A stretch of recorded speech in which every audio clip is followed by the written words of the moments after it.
আসসালামু আলাইকুম সবাই কেমন আছেন? আশা করি আল্লাহর অশেষ রহমতে সবাই ভালো আছেন। আল্লাহ তাআলার রহমতে আমরাও ভালো আছি আলহামদুলিল্লাহ। বিকালবেলা বাজার থেকে মাছ নিয়ে এসেছে।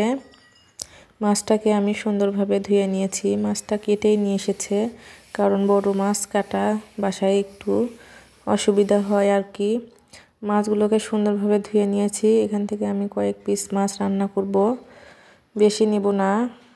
আমিও আপনাদের ভাইয়া খাবো, ছোট বেবিও তো মাছ খায় না। অনেক চেষ্টা করি মাছ খাওয়াতে, কিন্তু খায় না। মুরগি, গরুর মাংস, শাকসবজি এগুলো খায়, কিন্তু মাছ দিলে মুখে ভাত লেয় না, গন্ধ করে নাকি, ওই জন্য খেতে চায় না।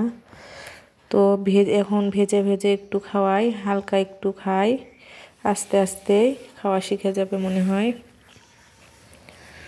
ওই জন্য ভেজেই খাওয়াই ওকে, যেটুকু খাই, কারণ মাছের ভিটামিনও শরীরে প্রয়োজন। আমি চুলায় প্যান বসিয়ে তেল ছাড়া পেঁয়াজটাকে আগে দিয়ে দিচ্ছি, কারণ পেঁয়াজগুলো কেটে আমি ডিপ ফ্রিজে ফ্রোজেন করে রেখেছিলাম, রান্না করতে সুবিধা হয় এই জন্য। তো গরম তেলে পেঁয়াজটি দিলে হয় কি, তেলগুলো ছিটে আসে গায়ে, ওই জন্য পেঁয়াজের পানির ভাবটা আগে কাটিয়ে উঠলে তারপরে আমি তেলটাকে দিয়ে দিব। পানিটি শুকিয়ে এসছে, আমি এখন এর মধ্যে তেলটা অ্যাড করে দিব। পাশের বাড়ির ভাবিও আমি আরেকদিন প্রায় 2 কিলো পেঁয়াজ কেটে বক্সে করে ফ্রোজেন করে রেখেছিলাম। আপনাদের যখন সুন্দর সুন্দর কমেন্ট পাই খুবই ভালো লাগে। তো আমি আজকে রান্না করব এই মাছটি ভুনো করব, মসুরের ডাল রান্না করব, আর শাক আছে, শাক ভাজবো, আর গতকালের ছোট মাছের তরকারি আছে, ওটাকে গরম করে নিব।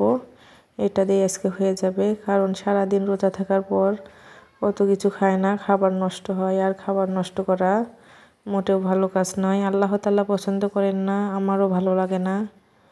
কত অসহায় মানুষ খাবারের অভাবে কত কষ্ট পায়, আর এভাবে খাবার নষ্ট করতে মন চায় না। পেঁয়াজটি ভাজা প্রায় হয়ে এসেছে, আমি একটু জিরা দিয়ে দিব এর মধ্যে। জিরা ফোড়ন দিলে বড় মাছের তরকারি ভালো লাগে। আমি তরকারি দিয়ে আজকে রান্না করব না, এমনি ভুনা করব। আমি জিরা দিয়ে দিচ্ছি। আমার বাবু বলতেছে, আম্মু আজান দিয়েছে, নামাজ পড়ো। ছোট্ট বেবি, কিন্তু আজান শোনার সঙ্গে সঙ্গে বলতেছে, আম্মু নামাজের সময় হয়ে গেছে, নামাজ পড়ো। খেলা করতেছিল, তারপর আজান কানে যাওয়ার সঙ্গে সঙ্গে আমাকে বলল, কারণ ছোটবেলা থেকে দেখে ওর বাবা ও আমি 5 ওয়াক্ত নামাজ পড়ি আলহামদুলিল্লাহ। আমি একটু পানি দিয়ে দিচ্ছি। পানি দিয়ে দেওয়ার পর এর ভিতরে একে একে মশলাগুলো দিয়ে দিব।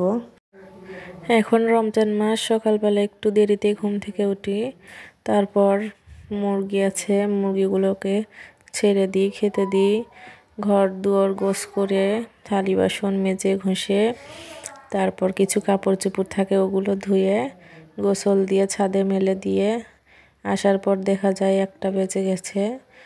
তারপর জোহরের নামাজ আদায় করে কিছুক্ষণ একটু রেস্ট নিই বা নাও নিই, যেদিন একটু সময় পাই একটু 5-10 মিনিট রেস্ট নেওয়ার চেষ্টা করি। তারপরে রান্নাঘরে যাই, বিকালে সন্ধ্যার আগ পর্যন্ত রান্নাঘরে প্রায় সময় কাটাই।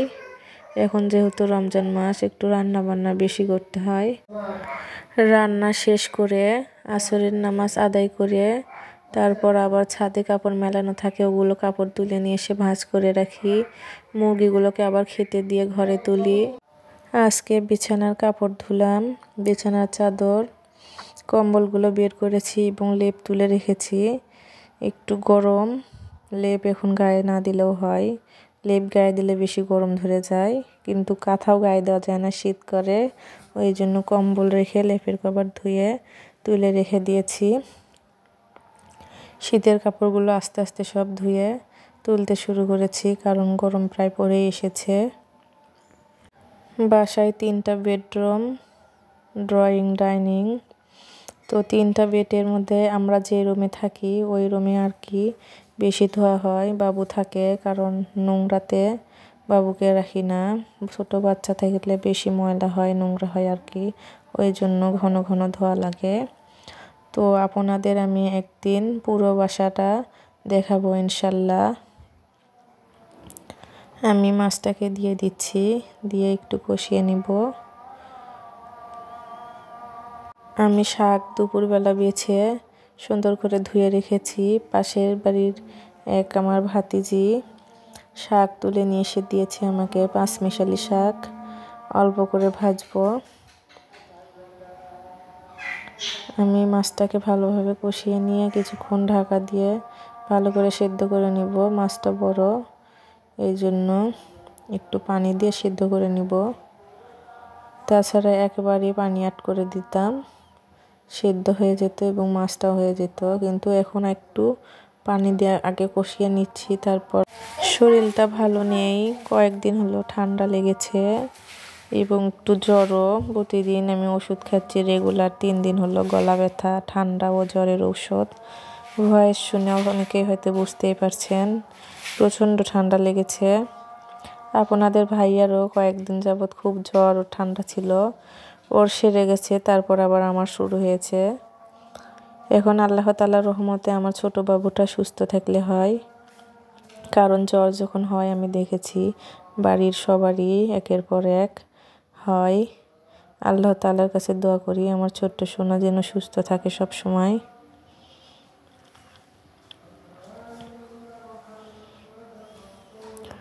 তো আমি মাছটাকে ভালোভাবে কষিয়ে নিয়েছি, এখন ঢাকা দিয়ে দিব, কিছুক্ষণ সেদ্ধ হোক। এই যে মাছটা কষানো হয়ে গিয়েছে, এখন দিয়ে দিচ্ছি একটু ঝোল। ঝোল দিয়ে বলক এসে গেলে নামিয়ে নিব। আর এ পাশে আমি প্রেসার কুকারে ডাল সিদ্ধ দিয়েছি, ডাল রান্না করব। আমি ডালটাকে ঘুটে নিয়ে তেলানি দিয়ে দিব। তেলানি, সম্বার বা বাগার যাই যে বলেন, যে অঞ্চলের যে ভাষা। আমি হলুদ দিয়ে দিচ্ছি, দিয়ে একটু ঘুটে নিয়ে পানি দিয়ে দিব। ডাল খুব বেশি ঘন আমার ভালো লাগে না, আপনাদের ভাইয়া একটু পাতলা ডাল পছন্দ করে, আমিও তাই। আমাদের বাসায় ডাল একটু বেশি খাই, ছোট মাছের তরকারি, ভর্তা, ভাজি যাই বলেন সবের সাথে ডাল চাই। এমনকি মাংস, গরুর মাংস, মুরগির মাংস যদি রান্না করি তাহলেও বলে ডাল থাকলে ভালো হতো। আমার শ্বশুরও খুব পছন্দ করে, আপনাদের ভাইয়াও খুবই পছন্দ করে। তো আজকে বড় মাছ ভুনা করতেছি, ওর সঙ্গে ডাল, শাক ভাজি, আর গতকালের ছোট মাছের তরকারি আছে, ওটা দিয়ে আমরা ইফতারের পর ভাত খাবো ইনশাল্লাহ। তো আমি ডালটাকে ফোড়ন দিয়ে দিব। আমার গলা খুসখুস করতেছে, ঘন ঘন কাশি আসতেছে, আর কি কাশির ওষুধ খাচ্ছি, ভালো ওষুধ, তারপরেও কমছে না।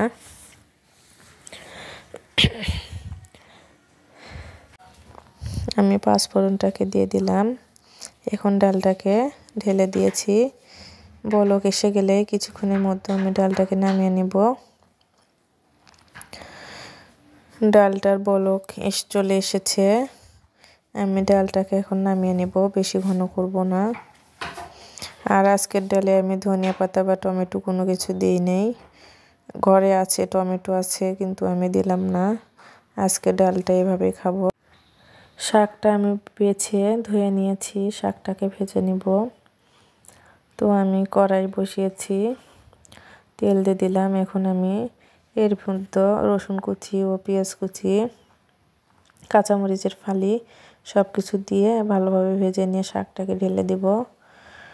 সত্যি কথা বলতে কি, মানুষের যখন বিপদ আসে তখন কেউ পাশে থাকে না, তখনই বোঝা যায় যে বাস্তবতা কত কঠিন, কে কার সাথে আছে আর কে কার সাথে নাই, বিপদে পড়লে বোঝা যায়। কারণ আমিও এর সম্মুখীন হয়েছি।